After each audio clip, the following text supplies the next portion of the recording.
ठहराओ यार, सैनिटाइजर के नशे करना बंद करो और शुरू करते हैं बिना किसी बकचोदी के। राहुल गांधी या गांधी परिवार के अध्यक्ष ना होने के बाद कांग्रेस का उद्धार हो जाएगा? नहीं।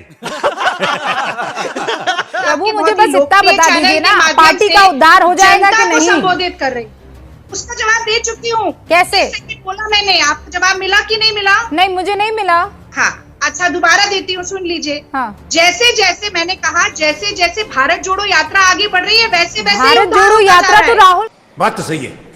दौड़ना तो पड़ता है। रूबिका, ये मुझे लगता है बहुत ही हास्यास्पद सवाल है। मैं इससे उल्टा एक सवाल पूछती हूँ कि जेपी नड्डा अध्यक्ष हैं भारतीय जनता पार्टी के, तो उनसे भारतीय जनता पार्टी का उद्धार हो गया है, या आप ये समझती हैं कि मोदी, अमित शाह, जेपी नड्डा मिलकर भारतीय जनता पार्टी का नेतृत्व करते हैं? नहीं। मैं आपका काउंटर क्वेश्चन नहीं समझ पाई। आप बीजेपी से अपने आप को कंपेयर भी करना चाहती हैं, बीजेपी को हराना भी चाहती हैं, बीजेपी को कमतर भी साबित करना चाहती हैं, लेकिन बीजेपी के इर्द गिर्द रहे बगैर आप राजनीति नहीं कर पाती। कौन है ये लोग, कहां से आते हैं? आपके मन में अभी भी राहुल गांधी लीडर है, लेकिन पार्टी अध्यक्ष के तौर पर चुनाव जो लड़ रही है उसका चेहरा कोई और है। आप बहुत कंफ्यूज कर रही हैं। कांग्रेस पार्टी के अध्यक्ष पद का नामांकन भी जारी नहीं हुआ और मीडिया सुबह से लेकर कांग्रेस चालीसा पढ़ रही है। राहुल गांधी जी की यात्रा चल रही है, उससे देश की जनता लगातार जन सैलाब जुड़ता जा रहा है और उसके लक्षण तो भाजपा में भी देखने को मिल रहे हैं। जो मदरसों और मस्जिदों के बाहर हनुमान चालीसा पढ़ाने की होड़ लगा रहे थे, वो आज उसके अंदर जाकर मोहन भागवत बैठकर तो ये भारत इमामों से मिलने की बात कर रहे हैं। नहीं आई है। तो ये देखिए, केरल में 18 दिन, गुजरात में 0 दिन, ये कौन सा भारत जोड़ो है? मैं समझ नहीं पाई। 18 दिन, गुजरात में 0 दिन, भारत जोड़ दिया कैसे?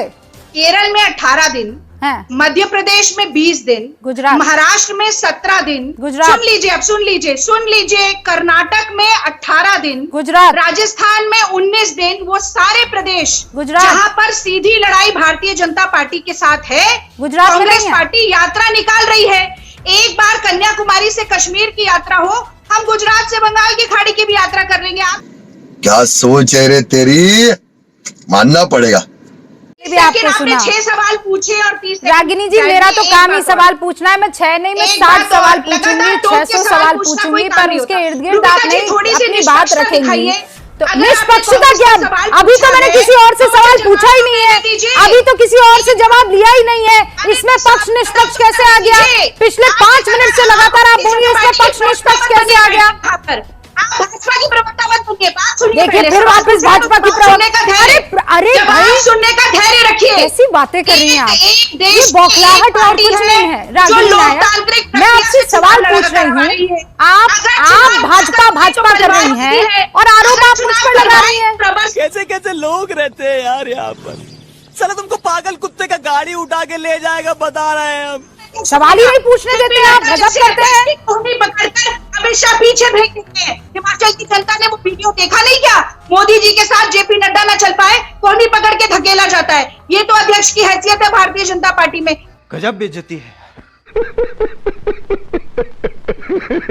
अब आपने अपनी बात रख ली आपने मैडम अपनी बात। अब मैं आगे बढ़ाती हूँ अपने इस कार्यक्रम को।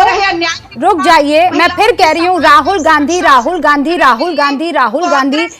गांधी केरल के एक सांसद हैं। मैं पार्टी के अध्यक्ष पद के चुनाव पर बहस कर रही हूँ।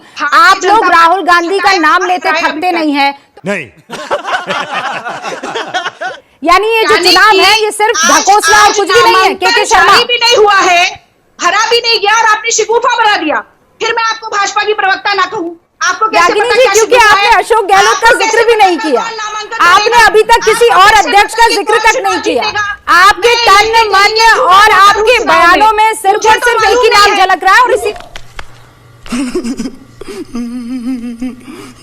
मैं उस पर मैं तो मुझे जो दिख रहा है मैं कहूंगी, क्यों नहीं कहूंगी? के शर्मा साहब, अरे मैंने कोई बदनाम करने की कोशिश नहीं की है, मैं सवाल पूछ रही हूँ। मैं अध्यक्ष पद की बात कर रही हूँ, आप राहुल गांधी भारत जोड़ो राहुल गांधी। राहुल गांधी जी ने उस हार की जिम्मेदारी लेते हुए इस्तीफा दिया।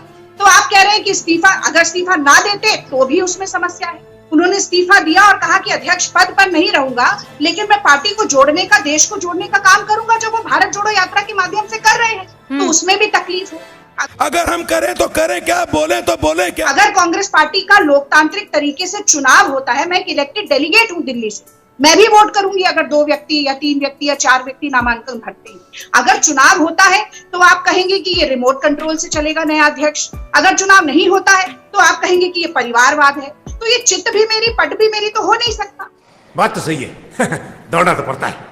वैसे मैं तो ये वैसे कहती हूँ कि वो बात तो सही राजनीतिक दल जिसे है। रागिनी जो कह रही रागिनी जो कह रही है उसमें ना इतर ना उतर, ये बात तो सही है। राहुल गांधी अगर अध्यक्ष रहते हैं तब भी कहा जाएगा कि ये काहे अध्यक्ष है, गांधी परिवार गांधी परिवार गांधी परिवार। और अगर कोई और चुनाव लड़ेगा तब भी कहा जाएगा कि काहे चुनाव लड़ा जा रहा है, ये तो रिमोट कंट्रोल है। एक सेकंड, कि कोई लक्ष्य मनुष्य के साहस से बड़ा नहीं और हारा वही जो फिर से उठकर हुआ खड़ा नहीं। दीदी मैं सरकार में रहता, मैं आपको तोपों की सलामी दिलवाता। दीदी बजाओ ताली। तो देश की जनता के साथ कदम से कदम, आवाज से आवाज और कंधे से कंधा उठाकर मिलाकर राहुल गांधी चल रहे हैं, कांग्रेस पार्टी चल रही है। और अरे रागिनी, सवाल क्या आप समझिए, आप हर कांग्रेसी आज भी राहुल गांधी को अपना लीडर मानता है। कल को अगर अध्यक्ष अशोक गहलोत बन जाते हैं तो क्या राहुल गांधी उस लाइमलाइट को छोड़ देंगे? अभी सारे कैमरा राहुल गांधी की तरफ है, वो लीड कर रहे हैं। जबकि अगर कायदे से देखा जाए, सारे पन्नों को अगर सामने रखकर देखा जाए तो कौन है वो? बाकी तमाम सांसदों की तरह एक सांसद है। देखिए, जो मोदी जी की लत है ना, मीडिया और लाइमलाइट और आपको जरा तीखा सवाल क्या पूछते हैं? आपको अचानक मोदी क्यों याद आने लगते हैं? इस सज्जन को क्या तकलीफ है भाई, क्या तकलीफ है इनको? आपको जैसे ही कोई कठिन सवाल पूछते हैं आपको मोदी याद आने लगते हैं, फिर मीडिया को आप गरियाने लग जाती हैं। अरे आप खुद सवाल नहीं सुनना चाहेंगे, चिंता मत करिए। आप क्या चाहती हैं? अच्छा रुकिए, मुझे पता नहीं, मुझे पता आप क्या चाहती हैं। भारतीय जनता पार्टी की अध्यक्षीय प्रणाली की कुछ व्यवस्था को न ये समझ पाएंगी और न समझ सकती हैं। गजब बेइज्जती है। यही नहीं, अभी और सुनिए। मैंने आज कार्यक्रम क्या रखा, राहुल गांधी और कांग्रेस और अध्यक्ष पद का चुनाव। आपने इन पर बात ही नहीं की, आपने सिर्फ मोदी, अमित शाह, जेपी नड्डा पर बात की। तो मैं कार्यक्रम भी वही रख देती। मैंने बात तो इन पर की, पर आपको अपनी पार्टी की बात ही नहीं करनी है। आपको सिर्फ जेपी नड्डा, बीजेपी, मोदी, अमित शाह की बात करनी है। क्या बात है सर, क्या बात है सर, क्या बात, ये बात है।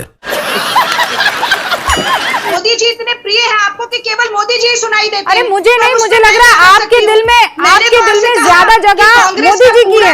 आपने डिबेट में, आप कोई भी देख ले, जनता जो है गिन के, आपने इतना मोदी जेपी नड्डा बीजेपी किया है कि सामने वाला, अगर मैं नीचे ना लिखूं ना रागिनी नायक कांग्रेस प्रवक्ता, तो आपको बीजेपी का नेता समझेगा।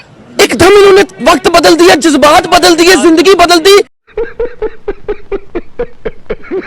अभय दुबे जी, हमारे मित्र शर्मा जी कह रहे थे ना भारतीय जनता पार्टी की अध्यक्षीय प्रणाली के बारे में चर्चा, तो मैं जानता भी हूं और आप भी जानती हैं और शर्मा जी भी जानते हैं, सब लोग जानते हैं कि भारतीय जनता पार्टी में अध्यक्ष का कभी चुनाव नहीं होता, आज तक नहीं हुआ, कभी भी इतिहास में कभी चुनाव नहीं हुआ।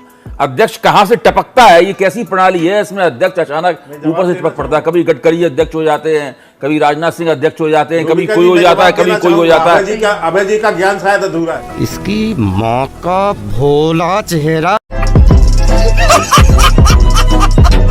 भारतीय जनता पार्टी किसी भी आंतरिक लोकतंत्र के लिए नहीं जानी जाती है, इसलिए मेरा तो प्रस्ताव यह है कि जब पार्टियों के आंतरिक लोकतंत्र और अध्यक्ष के अधिकार, उनकी स्वायत्तता, वो कैसे चलाए जाएंगे, रिमोट कंट्रोल चलेंगे या उनके अधिकार होंगे, तो उसमें भाजपा से पूछने की जरूरत ही क्या है।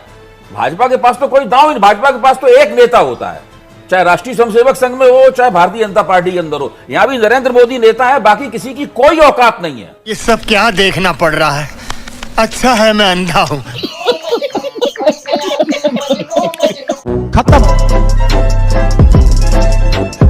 बाय बाय, टाटा, गुड बाय, गया। बजाओ ताली।